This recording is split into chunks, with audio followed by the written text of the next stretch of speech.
मेरा मालिक है, तू मेरा मस्जूद है, तू मेरा माबूद है, तू ही मेरा सब कुछ है।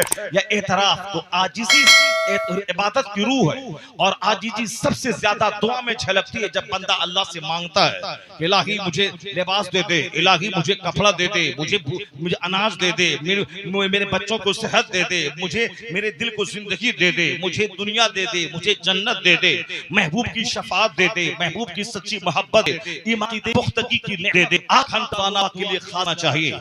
जब लोग दुआ ही करना छोड़ दिए, मस्जिद में नमाज फर्ज के बाद आधे मिनट की दुआ, तहज्जुद के बाद 1 मिनट की दुआ, तहज्जुद तो कोई पढ़ने वाला नहीं है।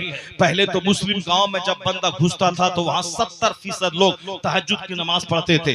मर्द अलग हालत सजदा में रोते थे, औरतें अलग रोती थी, औरतें अलग इस्तिगफार करती थी, मर्द अलग इस्तिगफार करता था। मर्द रोता था, और जब रोते रोते नमाज फज्र पढ़ने के बाद जब मस्जिद से बाहर निकलता था तो उनका चेहरा ऐसा लगता था जैसे कि चांद की रोशनी उसके चेहरे पे कुर्बान हो रही हो।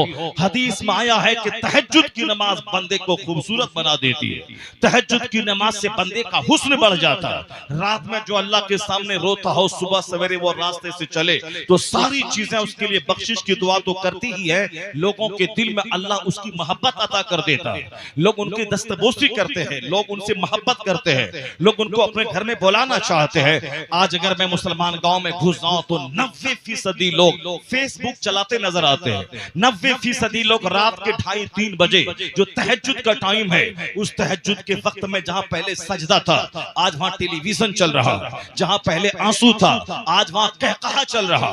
हंस रहे हैं लोग, कहकहा मार रहे हैं, और साहब कॉमेडी चल रही है। साहब कॉमेडी चल, इतना गम जिंदगी में आ गया, उस गम से सबक हासिल करके अल्लाह रब्बुल इज्जत से खुशी की भीख मांगनी चाहिए। नहीं, अल्लाह से भीख नहीं मांगता जो सच्ची खुशी देने वाला, बल्कि वह मोबाइल खुशी तलाश करता है। साहब सर्कस में खुशी तलाश है, कॉमेडी में खुशी तलाश कर रहा है। वह साहब शरीफ कमाल की कॉमेडी में वो सुकून तलाश कर रहा है, श्रीवास्तव की सुकून तलाश कर रहा है। लोग लैपटॉप पे उसकी कॉमेडी सुन रहे हैं, अपने घर में टेलीविजन पे उसकी कॉमेडी सुन रहे हैं, अपने घर में साहब उसकी रिकॉर्डिंग सुन के अपने घर वालों समेत बैठकर कहकहा मार रहे हैं। जब तहज्जुद के वक्त में आंसू नहीं होगा, तहज्जुद के वक्त में सजदा नहीं होगा, तहज्जुद के वक्त में नाच और गाने की तस्वीरें देखी जाएंगी, तहज्जुद के वक्त में कॉमेडी देखी सुनी जाएगी, तहज्जुद के वक्त में कहकहा की महफिल घर में सजाई जाएगी। रात के 3 बजे सारे लोग जागकर हंस खेलकर अब मुर्दार की तरह सो जाएंगे। जो वक्त अल्लाह के फरिश्तों की आमद का वक्त है, उस वक्त जब फजर का टाइम शुरू होने वाला होता है, उस वक्त आसमान से फरिश्ते जमीन पे आते हैं।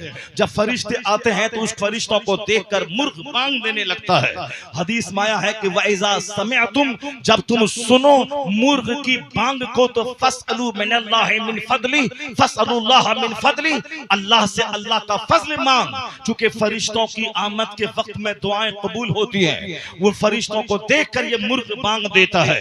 तो जब जैसे ही मुर्ग बांग दे, बंदा फौरी उठे और वुजू करके नमाज के लिए खड़ा हो जाए और सजदे में सर रख करके खूब इज्जत और आबरू और तंदुरुस्ती, सुकून और चैन की भीख मांगे। दूसरों से अपनी मुसीबत बयान करेगा तो दूसरा मजाक उड़ाएगा। जिसको दोस्त समझ के कहता है कि मुझको फला दर्द फला तकलीफ है, वह दूसरे से जाके बयान करता है।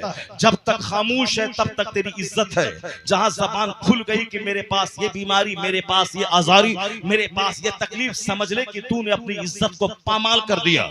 दूसरा चाहे तू कोई भी हो जिसके सामने तुमने अपनी परेशानी बयान की, वो तेरा खैर ख्वाह नहीं होगा। वो तेरी बात सुन के दूसरों के पास तेरी इज्जत खराब करने के लिए वो बयान करेगा तेरी मुसीबत को। तो जब तक दूसरों के सामने रोता रहेगा दूसरे जलील समझेंगे, लेकिन जिस दिन रात में उठकर अपने रब्बे करीम के सामने रोना शुरू किया, इधर आंसू निकलेगा उधर मुसीबतों का जनाजा निकल जाएगा, उधर मुसीबतों का खात्मा हो जाएगा। अल्लाह से कहेगा तो अल्लाह तेरी इज्जत को बढ़ा देगा। अल्लाह के सामने फरियाद करेगा तो अल्लाह तेरे दिल में सुकून अता करेगा। अल्लाह के सामने रोएगा तो अल्लाह तेरी बीवी को तेरे लिए वफादार बना देगा। अगर वरना ये बीवी तेरे लिए डाइन बनकर तुझको डंक मारेगी, डस लेगी। अगर अल्लाह के सामने रोएगा तो औलाद को तू जमीन मकान कुछ न दे, वो औलाद तेरे लिए फरमाबरदार बन जाएगी। अगर अल्लाह को छोड़कर औलाद पे भरोसा किया, वही औलाद नाफरमानी करके तुझे यहाँ भी तकलीफ पहुंचाएगी और कब्र में तेरी रूह को यहाँ शरारत करके वो तड़पाएगी। इसलिए सबसे बेहतरीन जरिया वो खुदा की रहमतें हैं। ये सजदा है जो उस रहमतों को अपने हिस्से में करने का। छोड़ दे कॉमेडी, छोड़ दे व्हाट्सएप चलाना, छोड़ दे यूट्यूब पे गंदी तस्वीरें देखना। मोबाइल को रात में इशा की नमाज के वक्त में ऑफ कर दे, फिर फजर की नमाज पढ़ने के बाद, इशराक पढ़ने के बाद उसे ऑन कर दे। तो मोबाइल ऑफ रख, रात में थोड़ी देर सो जा, फिर थोड़ी देर जाग करके अल्लाह के सामने रो गिड़गिड़ाओ। जो भी मुसीबत है, बुखारी शरीफ की हदीस में आया है, यहाँ तक के जूते का तिस्मा भी टूट जाए तो अल्लाह से सवाल कर, अल्लाह से मांग। पांव में कांटा चुभ जाए तो उस दर्द के वक्त में अल्लाह से फरियाद कर। जूता का तिस्मा टूट जाए तो अल्लाह से मांग। डॉक्टर के पास जा मगर शिफा अल्लाह से मांग। अपनी चप्पल को दुरुस्त करने के लिए तू जा किसी मोची के पास, मगर इस मुसीबत को दूर करने के लिए सबसे पहले अल्लाह के सामने फरियाद कर। मुसीबतें आए, आंधी तूफान, तो सबसे पहले रब से फरियाद कर, यानी जराए का इस्तेमाल कर। मगर हकीकत में शिफा देने वाला, सुकून देने वाला, मुसीबतें दूर करने वाला अल्लाह की जात को समझना होगा। और जिस दिन ये बात पैदा हो गई, तेरे घर में मोबाइल ऑफ रहा, तेरे घर में टेलीविजन ऑफ रहा, तेरे घर में कुरान पाक के सफात खुले रहे, तेरे घर में तेरा बच्चा अलग नमाज पढ़े, तेरी बीवी अलग सजदे में रोए, तेरा जवान अलग सजदे में रोए, अगर ऐसा हो गया तो दुनिया के काफिरों के दिलों में अल्लाह तेरी हैबत डाल देगा, तेरी मोहब्बत डाल देगा, अल्लाह यहाँ सल्तनत देगा। आज तरसता है कि काफिर मुझको तड़पाता है, मेरे वजूद को खतरा है, मेरे मुस्लिम पर्सनल लॉ को खतरा है, यकसा सिविल कोड ला के मुझको तबाह करना चाहता है। जितने शराबी, जितने झूठे, जितने दगाबाज, जितने अल्लाह को नाराज करने वाले नेता हैं, एक वक्त की नमाज नहीं पढ़ता, वो मुसलमानों की हमदर्दी की वकालत कर रहा है, वो मुसलमानों के पर्सनल लॉ की बातें कर रहा है, जो न अल्लाह का है, जो न दीन मुस्तफा का है, जो न रसूलुल्लाह का है, वो चला है तुम्हारी हमदर्दी में मगरमच्छ के आंसू बहाने के लिए। तो दुनिया का ठेकेदार बनने वाला पहले अपनी फिक्र कर कि तेरा क्या होगा। तेरे पास सजदा नहीं, तेरे पास हज्जो ज़ियारत नहीं, तेरे पास अल्लाह का खौफ नहीं, तू अपनी फिक्र कर। जो अल्लाह का वफादार बंदा होता है उसी के दिल में कौम की हमदर्दी होती है। अगर जो नमाजी नहीं हो, अल्लाह वाला ना हो, अगर वह हमदर्दी की बात कर रहा है तो उसमें जरूर राजनीति पोशीदा है, उसमें सियासत पोशीदा है, उसमें हमदर्दी नहीं है, बल्कि वह हमारे नाम पे हमारा ब्लैकमेल करना चाहता है। इसलिए वफादार बंदा वही है जो सबसे पहले अपना बन जाए कि मेरी जन्नत हाथ से ना जाए, आखिरत की भलाई हाथ से ना जाए, खुदा की मोहब्बत मेरे हाथ से ना जाए, रसूल पाक की मोहब्बत हाथ से ना जाए। जो अल्लाह का नहीं वो तुम्हारा भी नहीं होगा, और जो अल्लाह का है वही तुम्हारा भी होगा, वह कौम का भी होगा, और अल्लाह उसके दिल में कौम की मोहब्बत अता कर दे। जो अल्लाह रसूल का नहीं वह तुम्हारा भी नहीं होगा। अगर वह तुम्हारा बनना चाहता है तो पॉलिटिक्स कर रहा है, तुम्हारा बनना चाहता है तो राजनीति कर रहा है। यही वजह आज 100 साल के अंदर में कितने राजनेता पैदा हुए मुसलमानों में। सबों ने अपनी दुकान तो चमकाई, अपना घर तो बनाया, अपनी कार तो खरीदी। मुसलमानों की मुसीबतें कम नहीं हुई, मुसीबतें उस वक्त तक कम नहीं होंगी जब तक कि मेरा रिश्ता मेरे खुदा से मजबूत न हो जाए। एक सबसे बड़ा जरिया है अपने रूठे हुए खुदा को बनाने का कि रात के आखिरी हिस्से में बंदा 5 मिनट का टाइम निकाल दे और सजदा करे और अल्लाह के हुजूर भीख मांगे। जहां 70% मुस्लिम आबादी दुनिया की सजदा रेस हो जाए तो जन्नत तो वहां मिलेगी, अमेरिका यहां मिलेगा, चाइना यहां मिलेगा, जापान यहां मिलेगा, नेपाल यहां मिलेगा, हिंदुस्तान यहां मिलेगा, अफ्रीका यहां मिलेगा, यूरोप यहां मिलेगा, बादशाहत यहां मिलेगी, मुस्तफा की जन्नत वहां मिलेगी। नारे तकबीर, नारे रिसालत, इस्लाह मुआशरा कॉन्फ्रेंस, नारे तकबीर। इज्जत से भीख मांगना सीखो। जो इस्लाम का बुनियादी अकीदा है उसी को छोड़े हुए सबसे ज्यादा दुआ मांगने के लिए का सबसे ज्यादा कीमती वक्त है तहज्जुद का, यानी जो अभी ये टाइम शुरू हो गया है रात के 2 बजे के बाद फजर की अजान तक जो सबसे क्रीम टाइम है। इस वक्त में अल्लाह के फरिश्तों की आमद जमीन पे होती है, खुसूसी रहमतों का नज़ुल होता है, रोना सीख अल्लाह के सामने। अभी एक मेडिकल रिसर्च आई है कि जो आंख से आंसू नहीं बहाता है मोतियाबिंद के छाले उसकी आंख में पड़ जाते हैं और आंख में की जो रगें हैं वो सूख जाती है। अगर आंख से पानी नहीं बहा तो रगें सूख जाएंगी, आदमी बीनाई से महरूम हो जाएगा। नेपाल की सरजमीन में लहान है, नेपाल में विराटनगर है, नेपाल में धरान है, ये सब के आई हॉस्पिटल, आँखा हॉस्पिटल, ये सब मशहूर है। हिंदुस्तान के करोड़ लोग तुम्हारे नेपाल में आके आंख बनवाना चाहते हैं। आंख ही खराब हो रही है, आंख आई स्पेशलिस्ट के यहाँ बहुत भीड़ है मरीजों की। पहले तो 90 साल का बूढ़ा कुरान पाक को बगैर चश्मे की मदद से देखता था और वह पढ़ता था, क्योंकि 4 साल की उम्र से उसकी नजर कुरान पे है। कुरान पढ़ता है रोजाना, जो कुरान रोजाना 200 आयतें, कम से कम मिनिमम 200 आयतों की तिलावत करेगा, उसका सीना भी मजबूत होगा, उसकी बीनाई भी मजबूत होगी। वह 90 साल के बुढ़ापे में भी बगैर किसी तकलीफ के इस आंख से कुरान पाक को देख के वह पढ़ेगा, बीनाई सलामत रहेगी। आज बीनाई खत्म हो रही है, क्योंकि आंख से आंसू सूख गए हैं, लोग रोना ही नहीं चाहता। लोगों के पास इतनी दौलतें आ गई कि हर जगह मुस्कुराहट है, हर जगह कहता है, हर जगह कॉमेडी है, इस कदर दौलतें आ गई। ये दौलतें जितनी अच्छी चीज मैं समझ रहा हूं, आप समझ रहे हैं, उतनी अच्छी चीज नहीं है। एक बुजुर्ग ने कहा है कि जितना ज्यादा आराम दुनिया में बढ़ेगा, उतना ही उसके मुकाबले में आखिरत के इनाम में कटौती कर दी जाएगी। दुनिया में जो जितना ज्यादा दर्द सहेगा, उतना ही उसका मकाम आखिरत में बुलंद होगा। यह दुनिया के 100 साल के अंदर ही आदमी दुनिया छोड़ के जाना ही जाना है। बचपन, जवानी, बुढ़ापे का तीनों स्टेज 100 साल के अंदर ही में होता है, और मरने के बाद जहां जाना है वहां का एक दिन 50,000 साल के बराबर होगा।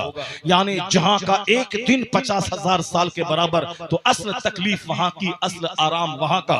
तो बंदे को ITI इंजीनियर के बारे में बाद में सोचना चाहिए, पहले आखिरत के आराम के बारे में सोचना चाहिए। मेडिकल साइंस पढ़ने के बाद डॉक्टर बन के पैसा कमाने की बात बाद में सोचनी चाहिए। सबसे पहले आखिरत में जहां खरबों साल रहना है, यहाँ मैं डॉक्टर बन गया, डेली 1 करोड़ कमाने लगा, तो कितने दिन तक? 60, 70, 80 साल तक। उसके बाद मेरा जनाजा जब निकलेगा तो कब्र के कीड़े मकोड़े मेरी इस खूबसूरत डेड बॉडी को खा के उसे चाट जाएंगे, आंखें बह जाएंगी। तो दुनिया की मुख्तसर सी जिंदगी को सजाने के लिए ITI है। नेपाल से लोग भोपाल जा रहा है, नेपाल से लोग कोटा जाके तैयारी कर रहे हैं, नेपाल से लोग इलाहाबाद जाके UPSC की तैयारी कर रहे हैं, नेपाल से लोग लखनऊ जा रहे हैं तैयारी करने के लिए, और बिहार से लोग कोटा जा रहे हैं, कोई बीदर जा रहा है, कोई गुलबर्गा जा रहा है। पूरे साउथ इंडिया में, नॉर्थ इंडिया और नेपाल के बच्चे भरे हुए हैं। नेपाल के बच्चे बांग्लादेश जा रहे हैं, नेपाल के बच्चे एक छोटा सा घर, छोटी सी कार खरीदने के लिए वो साहब कतर जा रहे हैं, दुबई जा रहे हैं, 2-2 साल, 4-4 साल, 5-5 साल वहां खटते हैं, कमाते हैं, तब पैसा ला के छोटा सा घर बनाते हैं। इस साल आया तो साहब छत दिला दी, अगले साल आया तो विंडोज लगा दी, 5वें साल आया तो साहब प्लास्टर किया, 10वें साल आया तो रंग पेंट किया। इसके बाद 10 साल के बाद बूढ़ा हो गए, मौत आई, चले, मकान पड़ा रह गया। ये 15-20 साल की कमाई पड़ी रह गई, और अब चले उस कब्र में जहां हमें खरबों साल जिस आखिरत में रहना है, और जहां पाई पाई का हिसाब देना है। बुजुर्गों ने कहा कि बेवकूफ है वह लोग जो जलील सी दुनिया सजाने के लिए 24 घंटे हाय हाय करते हैं। तिजारत है, बिजनेस है, दुनियावी तालीम है। कौन है जो आलिम बनना चाहता हो मैं जन्नत चला जाऊं, दुनिया मिले ना मिले, मकान मिले ना मिले, गाड़ी मिले ना मिले, इल्म कुरान सीने में रहे, इल्म हदीस सीने में रहे, मैं सजदा करूं, नमाज पढ़ूं, पाबंदी से नमाज पढ़ूं, मैं जन्नत चला जाऊं। कौन है? लाखों में कोई ऐसा मिलेगा जो इल्म दीन हासिल करके जन्नत जाना चाहता, इल्म दीन हासिल करके नमाज़े पंजगाना का पाबंद बनना चाहता। जिस तरह दुनिया के स्कूल और कॉलेज में दुनियादारों की भीड़ है, उसी तरह दुनियादारों की भीड़ मदरसे में भी है, जहां लोग आलिम बनने के बाद दाढ़ी छोटी कर लें, साहब फजीलत की सनद लेने के बाद नमाज़े पंजगाना छोड़ दें। साहब कपड़ा सजाने की फिक्र तो है मगर नमाज की फिक्र नहीं, कपड़े में 50 पैबंद लगे रहे, कोई ऐब की बात नहीं, लेकिन एक वक्त की नमाज छोड़ना हराम और गुनाह कबीरा है, इसकी कोई परवाह नहीं है। साहब जुब्बा और दस्तार पहन रहे हैं, नमाज पंजगाना गायब है। दस्तार बंदी के जलसे में सारे उलमा, सारे तलबा पागल हैं चंदा करने में, नमाज पंजगाना गायब है। जबकि जलसा करना फर्ज वाजिब नहीं था, नमाज पढ़ना फर्ज आजम है। नमाज के साथ में जलसा, नमाज के साथ में जुब्बा पगड़ी, नमाज के साथ में साहब मदरसों की तामीर, नमाज के साथ में मस्जिदों की तामीर, नमाज के साथ मस्जिदों में एसी। नमाज ही नहीं है मस्जिद में एसी लग रही है, नमाज ही नहीं है मस्जिद की तामीर कर रहे हैं, साहब एक्सटेंशन कर रहे हैं। रहे, मस्जिद रहे तेरी बांस की झोपड़ी वाली, कोई ऐब की बात नहीं है। अगर मस्जिद सजदा करने वालों से भरी है, वह मस्जिद हीरे जवाहरात की मस्जिद से बेहतर है, जिस मस्जिद फूस की हो मगर नमाजी सारे पुख्ता मौजूद हो। असल मस्जिदों की जीनत नमाजियों से है, लेकिन जब लोग गिर जाएंगे, पागल हो जाएंगे, आखिर जमाने में अकलें छीन ली जाएंगी, नमाज नहीं पढ़ेंगे, मस्जिद के वजू खाने में टाइल्स लगाएंगे, नमाज नहीं पढ़ेंगे, मस्जिद में एसी लगाएंगे, नमाज नहीं पढ़ेंगे, मस्जिद में कालीन, कतर में देखा कालीन बिछे हैं, यहाँ मस्जिद में कालीन दे देंगे।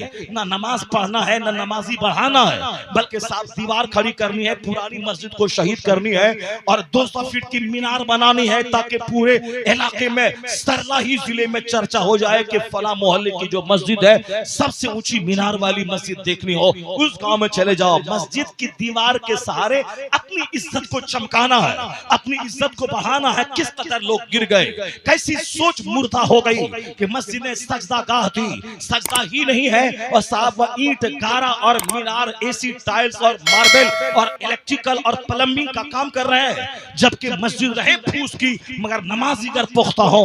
वह मस्जिद इतनी जबरदस्त मस्जिद है कि कयामत के दिन वह कश्ती का काम करेंगी कि जिसने भी उसका पेट भरा उन सबों को लेकर यह मस्जिद जन्नत का सफर करेंगी, जन्नत की तरफ बढ़ती रहेंगी। मस्जिदें वीरान रही तो रात में नहुसत नाजिल होगी, मस्जिदें उजड़ी रही फजर में तो अल्लाह की रहमतें नहीं बल्कि अल्लाह का अजाब नाजिल होगा। आज जो चेहरा उजड़ा है, आज जो दिल उजड़ा है, फकीर भी उजड़ा है और अरबपति भी उजड़ा है।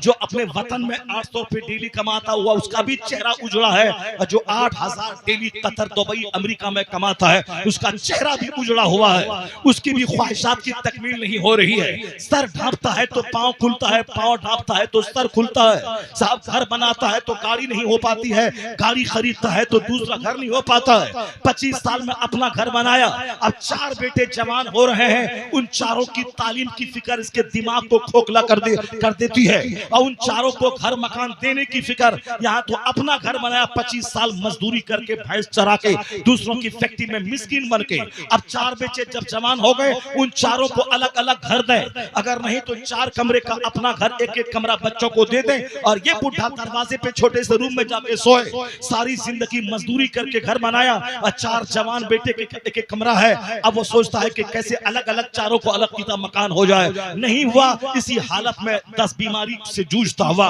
दुनिया को खैरबाद करके चला गया। अब वो अपने अंजाम को पहुंच गया जहां पाई पाई का हिसाब देना है, जहां हर स्याह सफेद का हिसाब देना है। अपने बच्चों को भी खुशी नहीं दे सका, खुशी तो वो देगा जो 4 बच्चे हैं तो 4 किता मकान दे दे। उन चारों के 4-4 बेटे हैं तो उस पोतों को भी 4-4 मकान दे दे। अगर इनकी जिंदगी में पोता जवान हो गया, उनकी शादी हो गई, उनको तो बेटा हो गया, उनको भी मकान दे दे। पागल हो जाएगा अगर अपने बेटे के बारे में सोचेगा, मकान के बारे में, अब बेटे के बारे में सोचेगा, पागल हो जाएगा, चेहरा उजड़ जाएगा, जिंदगी में सुकून से महरूम हो जाएगा, ख्वाहिश नहीं पूरी हो पाएगी। लेकिन एक फार्मूला है इस्लाम का, वमन यतवक्कल अलल्लाह फहुव हस्बुह, जो अल्लाह पे भरोसा करता है अल्लाह उसके लिए काफी हो जाता है। जो समझ ले जिस अल्लाह ने मुझे रोजी दिया है वही अल्लाह मेरी औलाद को भी रोजी देगा, जो अल्लाह मुझे घर दिया है वही मेरी औलाद को भी देगा। अल्लाह पे भरोसा मजबूत होता जाएगा, यह सीना गम से आजाद होगा, चेहरा काला नहीं होगा। जिस तरह तहज्जुद के बाद चेहरा नूरानी होता है, उसी तरह चेहरा हमेशा मुस्कुराता रहेगा। गमे दुनिया ने तेरे चेहरे की रौनक छीन ली, गमे दुनिया ने तेरे सीने को उजाड़ दिया। दुनिया की ख्वाहिशात की तकमील नहीं है, एक ख्वाहिश पूरी होती है, 10 नई ख्वाहिशात जन्म ले लेती है।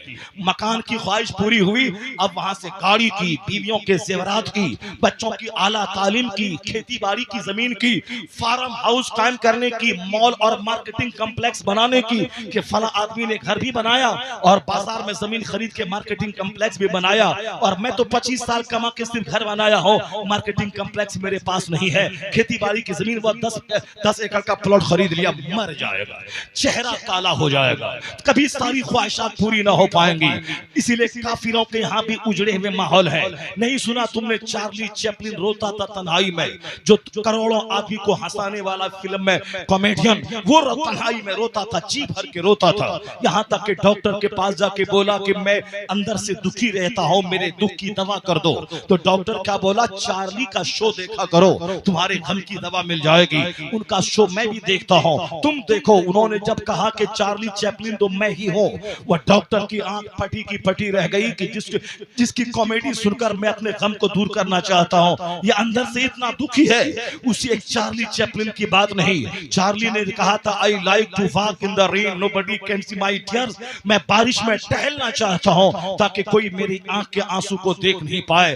एक चार्ली चैपलिन ही नहीं जो खरबों में खेलने वाला, करोड़ों जिसके फैंस हो, जब उनकी जिंदगी में आंसू है वह दिल खोल के बंद कमरे में रोता है, तो तेरी और मेरी क्या औकात है। दुनियावी एतबार से उनके पास तो खरबों की दौलत, ब्रिटिश फिल्म कॉमेडियन है वो, और फिर लंदन में उसका अपना शानदार घर है, करोड़ों उसके फैंस है। जब वो रोता है तो तू कहां से हंसेगा, तुझको कहां से खुशी मिल पाएगी अगर उसी काफिरों के तरीके पे अमल करके सिर्फ मकान और दुकान की हवस करेगा, मस्जिद को वीरान करेगा, कभी सुकून नहीं मिलेगा। अगर बोलेगा चलो सब ऐसे सबका जो हश्र होगा वही हश्र मेरा होगा, तो सबका जो हश्र हो रहा है वही हश्र मेरा भी हो रहा है। एक दर्जन बीमारी 40 साल के बाद घर कर गई, औलाद की नाफरमानी से 1 करोड़ तावीज पहना दो तो भी औलाद फर्मा बरदार ना हो पाएगी।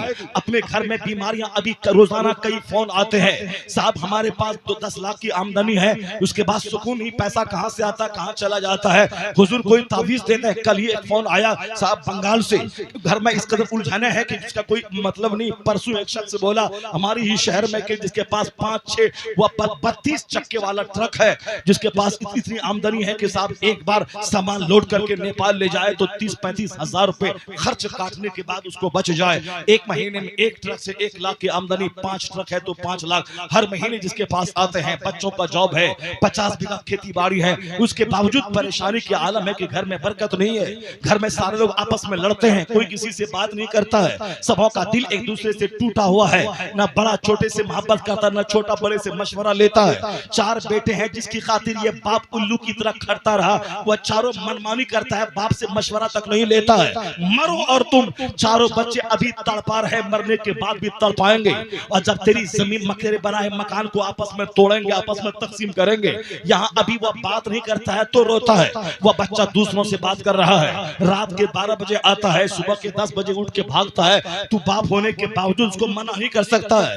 अपनी जमीन हमने मेहनत करके घर बनाया, नमाज छोड़ के घर बनाया, अब बच्चे को डांट नहीं सकते कि टेलीविजन क्यों देखता है, नमाज क्यों नहीं पढ़ता है। अगर ये डांटेगा तो बच्चा आंख दिखलाएगा, ये बाप बेचारा बेसहारा बेकस, सजा है उस नमाज छोड़ने की, सजा है मस्जिदों को वीरान करने की, सजा है हराम तरीके से दौलत जमा करने की, सजा है अल्लाह रसूल को भूलकर मकान दुकान के पीछे दिमाग चलाने की। और कसम कहता हूं अगर तुमने अल्लाह की फर्मा बरदारी की, अपने बच्चे को ना घर बना के दिया, ना एक धूर जमीन खरीद के दिया, किराए के घर में तू बच्चों को रखा, उसे नमक रोटी हलाल की खिलाया, तेरा बच्चा तेरे सामने आंख उठा के नहीं जिएगा, सीना तान के नहीं जिएगा। मैंने वैसा घर देखा है कि किराए में है मगर दीन इस्लाम और अदब अखलाक है, तो बच्चे जवान हो गए, बाप के सामने कायदे से आंख उठा के बाप को देखता नहीं है, अदब से सर झुका के रखता है और अपने बाप से हर मशवरा लेता है। 1000 बीघा जमीन का जोतने वाला बेटे के प्यार से महरूम है, और यहाँ किराए के घर में बेटों को पालने वाला, ये बेटों की हमदर्दियां भी हैं, बेटों का प्यार भी है, बेटों की वफादारी को देख के सीना गदगद हो रहा है। मोहब्बत और बच्चों की मोहब्बत और फरमाबरदारी मकान से नहीं मिलती। जहां दीन है, जहां जिक्र है, जहां दुरूद है, जहां सुन्नतों का अमल है, मोहब्बत तो अल्लाह दिल में डालता है। जहां खुदा की इबादत है वहां ही मोहब्बत है, जहां खुदा की इबादत नहीं वहां सजा के तौर पर अल्लाह नफरतों का माहौल अता कर देता है। ये अल्लाह की तरफ से सजा है जो आज नफरत है। पब्लिक की जबान पे आलिमों की गीबत जारी है, ये मौलाना ऐसा, वो मौलाना ऐसा, ये लड़ाने वाला लड़ाकू, वो समाज को तोड़ने वाला, वो समाज को जलील करने वाला, इनकी वजह से सारा समाज जलील हो रहा है। ये मौलाना मर गया, चला गया, समाज आज उसके लगाई हुई आग में जल रहा है। ये मौलाना अपना एसी में रहता है, खाता है, पीता है, उसकी लगाई हुई आग में सारा समाज जल रहा है। ये मौलवी मौलाना से अगर जिस दिन पब्लिक आजाद हो गई, हटाओ उसके चक्कर चक्कर छोड़ो इसका, इनके इनके चक्कर में कौन पड़े, इनके पीछे कौन जाए, कौन आपस में तकरार करे, कौन आपस में लड़ाई करे, कौन आपस में जंग करे, तो फिर क्या हाल होगा। वही हाल जो फ्रांस का हुआ था। फ्रांस में जब लोग आपस में फ्रांस के लोग अब जब वहां के पादरी आपस में लड़ने लगे, वहां की पब्लिक ने चर्च का बहिष्कार कर दिया कि मैं नहीं जाऊंगा चर्च, मैं नहीं मानूंगा तेरी बात। फ्रांस में आजादाना गवर्नमेंट आ गई, वहां डेमोक्रेसी पैदा हो गई, सेकुलरिज्म आ गया, लादीनियत आ गई। मैंने एक क्रिश्चियन से पूछा, उन्होंने कहा I am Christian but I left the church, मैं क्रिश्चियन हूं मगर मैंने चर्च को छोड़ दिया। मैंने देखा कि चर्च का पादरी, चर्च में पूजा करने वाला, ये खुद पक्का दुनियादार है या भेड़िया है, ये अपने मफाद की खातिर कुछ भी कर सकता है, किसी भी हद तक जा सकता है, तो हमने चर्च जाना ही छोड़ दिया। इन भेड़ियों की क्या बात माने, जो मुझसे ज्यादा भूखा है, मुझसे ज्यादा दुनियादार है, मुझसे ज्यादा दौलत इसको चाहिए, मुझसे ज्यादा इसको माल चाहिए, तो इन दुनियादारों की क्या बात मानने का। अगर यही हाल रहा, अगर कुरान बंदों को नहीं सिखाया, हदीस नहीं सिखाया, कुरान हदीस से हट के अगर अपने नफ्स की बात बताई, वो दिन दूर नहीं कि जिस दिन ये तेरा बहिष्कार कर दे, जिस दिन ये तेरा बाइकाट कर दे, जिस दिन ये मस्जिदों का बाइकाट कर दे, मदरसों का बाइकाट कर दे। अभी तो अमलन बाइकाट ही है। ये मस्जिद ही जाती कहाँ पब्लिक, खानका जाती कहाँ है, तेल पानी फुकवाने के लोग खानका जाते हैं, और मदरसों में कुरान खाने के लिए बच्चे मांगने जाते हैं, वरना जन्नत तलाश करने कौन मदरसा जाते हैं। अपने बच्चों को आलिम जन्नत बनाने के लिए कौन मदरसा में पढ़वाते हैं। वो तो अभी है, लेकिन जिस वक्त बगावत की सूरत ये अख्तियार कर ले, उस वक्त मुंह छुपाने की जगह नहीं मिलेगी। इसलिए नफ्स की बात बाद में होगी, पहले कुरान की बात कर। पीर की बात बाद में होगी, पहले कुरान की बात कर। अपने अपने अपने रहनुमा की बात बाद में होगी, पहले हदीस रसूल की बात कर। हदीस रसूल पढ़, कुरान पाक पढ़, हदीस रसूल से मुतासिर होकर जिसने अक़वाल ज़र्री के उन इमाम मुज्तहिदीन की बात कर, और उलमाए मुज्तहिद जो आलिम कुरान हदीस की बात बोले, जिनको देखने के बाद खुदा याद आए, उन आलिमों की बात कर। दुनियादारों के चक्कर में मत पड़। दुनियादारों के पास अगर गया तो तेरा दिल फितने में मुब्तला हो जाएगा। आज आंखें सूख गई है दौलतों की रेल पेल में, इसलिए खतरनाक बीमारियां आंख को लग गई, खतरनाक बीमारियां दांत को लग गई। आज डेंटिस्ट आबाद है, नेपाल में भी, इंडिया में भी, अमेरिका में भी, हर गली गली में डेंटिस्ट मौजूद है। यह दांत उखड़वाना है, इस दांत में दर्द हो रहा है, इस दांत में छेद हो गया है, इस दांत में पानी लग रहा है, गर्म पानी भी लगता है, ठंडा पानी भी लग रहा है, इसको उखड़वाना होगा, इसको उखड़वाना होगा। यहाँ तक के 32 दांत थे और सब उखड़वा दिए, अब मसनूई दांत लगा लिए। जो ओरिजिनलिटी थी उसमें, नेचुरल दांतों में, ये मसनूई आर्टिफिशियल दांत में कहां से वह पुख्तगी आएगी। तो दांत की बीमारी है। क्यों? इस जबान में गुटखा है, इस जबान में खैनी है, इस जबान में सिगरेट है, इस जबान में बीड़ी है, इस जबान में साहब वो जर्दा है, इस जबान में फजूलियात चीजें जा रही है। उसके बाद कहते हैं कि दांत मेरे सब खत्म हो गए, और साहब दुनिया भर का चर्चा, अखबार पढ़ा और 5 बूढ़े बैठ गए, उसी अखबार पे तबसरा है 2024 में क्या होगा, बिहार में क्या होगा, बंगाल में क्या होगा, ममता का क्या होगा, नीतीश का क्या होगा, अखिलेश का क्या होगा, मायावती का क्या होगा, साहब स्टालिन का क्या होगा, और कर्नाटक के चीफ मिनिस्टर का क्या होगा, गृह मंत्री का क्या होगा, प्रधानमंत्री का क्या होगा, नेपाल वालों का, कम्युनिस्ट वालों का क्या होगा, कांग्रेस वाले का क्या होगा, राजघराने का क्या होगा, माओवादी का क्या होगा, अमेरिका में क्या होगा, चाइना जापान में क्या होगा। ये सारा तबसरा 2 घंटा तक बैठ के अखबार पढ़ना है, तबसरा करना है। उसका दांत नहीं टूटेगा तो क्या होगा, उसके दांत में होल नहीं होगा तो क्या होगा। अल्लाह ने जबान दी थी ताकि मैं अल्लाह का जिक्र करूं, अल्लाह ने कान दिया था ताकि अल्लाह का जिक्र सुनूं, अल्लाह ने आंख दी थी ताकि गुंबद खजरा को देखूं, खाने काबा को देखूं, मस्जिद की दीवार देखूं, कुरान पाक के सफात को देखूं, अहादीस के औराक को देखूं, उलमा के चेहरे को देखूं, माँ बाप का चेहरा देखूं, और हज मबरूर का अजर हासिल करूं। जब आंख का गलत इस्तेमाल हो गया, ये आंख दूसरे के मकान को देखने लगी, आंख बीमार होने लगी, ये आंख दूसरों की बहू बेटी पे गड़ने लगी, आंख बीमार होने लगी, ये आंख साफ दूसरों की जायदाद को देखकर ललचाई निगाहों से ये देखने लगा, इसकी आंख बीमार होने लगी। आंख बीमार हुई हराम चीजों को देखकर, आंख बीमार हुई अजनबी औरतों को देखकर, आंख बीमार हुई दूसरों की दौलतों को ललचाई निगाह से देखकर, यानी हैरान परेशान सिर्फ आंख से मकान, दुकान, गाड़ी और दुनिया के नजारे देखना है, उससे भी जी नहीं भरा। तो हॉलीडेज में साथ चले गए देखने के लिए, कश्मीर देखने चले गए, थाईलैंड की राजधानी बैंकॉक देखने चले गए। ये घूमने का चक्कर पड़ा है, मर्द तो मर्द, औरतें भी पीछे नहीं रही। ये घूमने का चक्कर औरतों में भी है। साल के 12 महीने घुट घुट के मर जाऊं, तेरे किचन में रह जाऊं। डॉक्टर साहब बोला था डिप्रेशन से बचाने के लिए इसको कभी घर से बाहर निकालिए और घुमाइए। एक बार जहाँ घुमा दिया, अब अगले साल उनको लेके जाइए। नहीं लेके गए तो बिस्तर पे पड़ गई, सो गई, तुम ही घूमो मैं नहीं घूमूंगी। या घूमने का चक्कर आज शहरों में, और मर्द कम नजर आते हैं, औरतें ज्यादा नजर आती है। बारात में मर्द कम नजर आते हैं, औरतें ज्यादा नजर आती है। समंदर के किनारे मर्द कम नजर आते हैं, औरतें ज्यादा नजर आती है। मर्द खड़े होकर तमाशा देख रहा है, औरतों के सर के बाल देख रहा है, औरतों की मुस्कुराती गर्दन देख रहा है, औरतों के साथ पोशीदा चीजों की उभार को देख रहा है। उसी पे निगाहें गाड़ के 70 साल का बूढ़ा भी मजा लेता है, 18 साल का छोकरा भी मजा ले रहा है। ये आंखें बेलगाम हो गई। मैंने इसको बंद करना नहीं सीखा, जबकि आया था कि जब गुनाह फैल जाए उस वक्त अपने घर में रह, ज्यादा सोया कर। जब घर से बाहर निकलने का मतलब गुनाह है, उन दिनों में बेहतर है ज्यादा सोना। जब तक सोया रहेगा गुनाह से महफूज रहेगा। उन दिनों में बेहतर है कि अपने घर में रह, अपने पेट पे पड़ा रह, सोया रह, ताकि सोएगा तो आंख बंद रहेगी, गुनाहों से बचा रहेगा। आंख जहां खुली तो मोबाइल को देखेगा, आंख जहां खुली सड़कों पे चलती खातून को देखेगा, जहां बाजार में गया दूसरों के मकान को तरसती हुई निगाहों से देखेगा, दूसरों की गाड़ियों को देखेगा। अपने पास नहीं पाएगा तो अंदर से डिप्रेशन का शिकार हो जाएगा।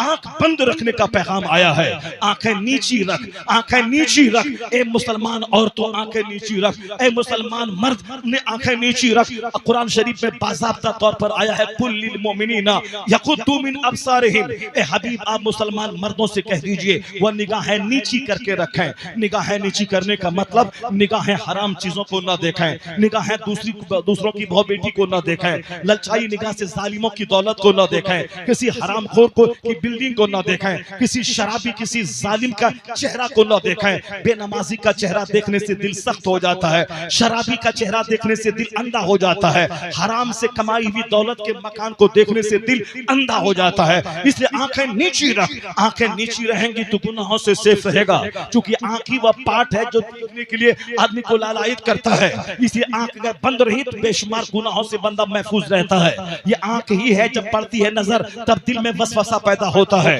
तब अंदर में पूरे बदन में हरकत पैदा होती है। आखिर फकत में जाके शर्मगाह को खोलने का इरादा वो करता है। इसलिए आंख पर पहरा डाल दे।